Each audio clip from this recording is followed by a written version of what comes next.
Hello everyone! Today we're going to work on the gussets for my chibi patterns, and that does kind of mean covering most of the body as it connects to every other piece. This video covers the construction process for the chibi fox and the puppy pattern. Two patterns with similar bodies. In fact, you can swap the bodies and the heads if you have both. I designed them to be compatible that way. This video should also be useful for future patterns for critters with 4 legs. We'll start with the gusset and inner legs and then come back to the body. Let's start with the front leg. First, match up each end, and there are markers in the centre of the lines to help line up the curve easily. This will probably be more useful with the back leg. Then continue pinning however you would normally pin, clip or baste.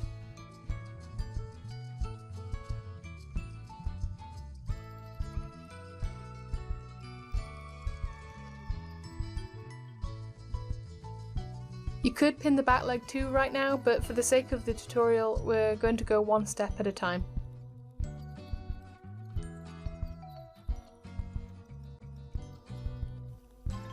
This isn't the tightest curve ever, but if you need to readjust, stop with the needle down, lift the foot up, and rearrange the fabric. Then just continue sewing.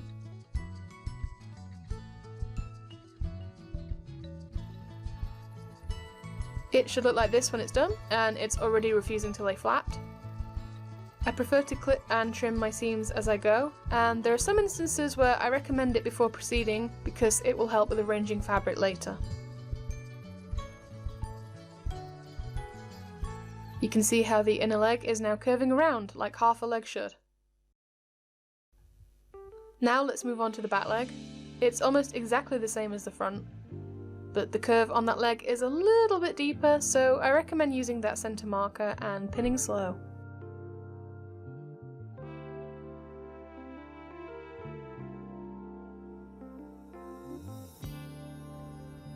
So now you've done it twice, you just need to do it twice more so that all 4 legs are attached to the belly. This part of the gusset is done. It's already looking kind of weird, and this is why I like to do a video version of the tutorial. I just think it's easier to understand in motion. The next job is to prep the body pieces. First there's the dart on the bum, and then once they're sewn down we want to put the body together along the spine, so from the neck, down the back and back to that butt dart.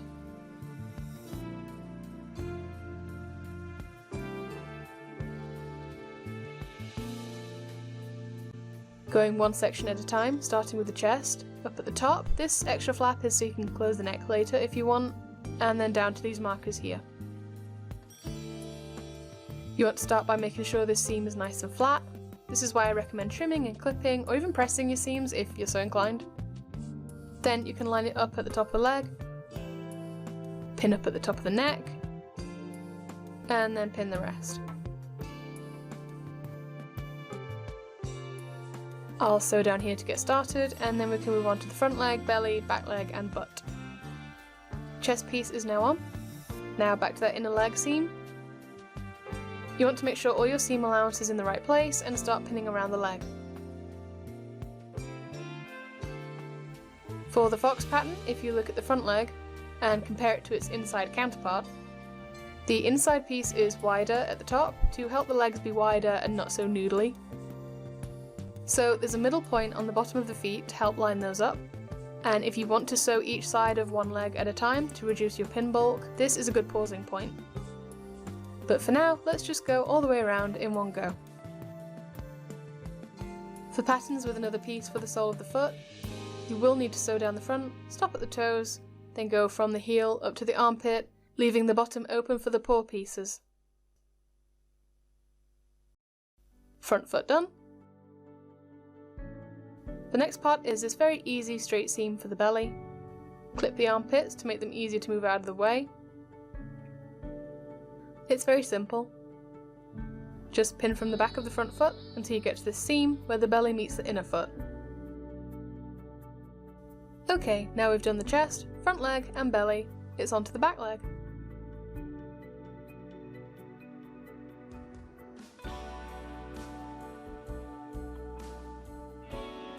We're going to go all the way from up here at the front, round to the bottom, then back up to this notch here. and that's going to line up with this seam on the gusset.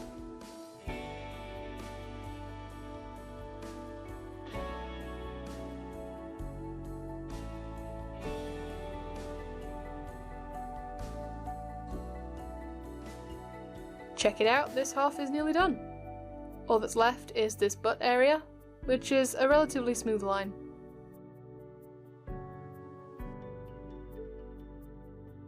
The end tip of the gusset piece should meet with the end of the spine where the butt darts are.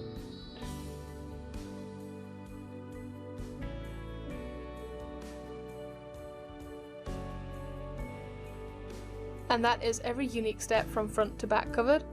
It does need to be done twice for the other side, but then you'll be done. I think it's important that I reiterate that as this is a tutorial, I've broken down each step into its own little bit to make it as clear as possible. Outside of tutorials, there might be parts that you do out of order from this video or pair up to do without pausing, and that's okay. It's literally just about how you're streamlining your process. This is about getting every step down in little bits, and now that you've got it, you might do it completely differently or apply this process to completely unrelated patterns with gussets. It's totally up to you. Now you should have a finished, inside-out, empty body. So the next job is turning it by pushing each leg up and into the body.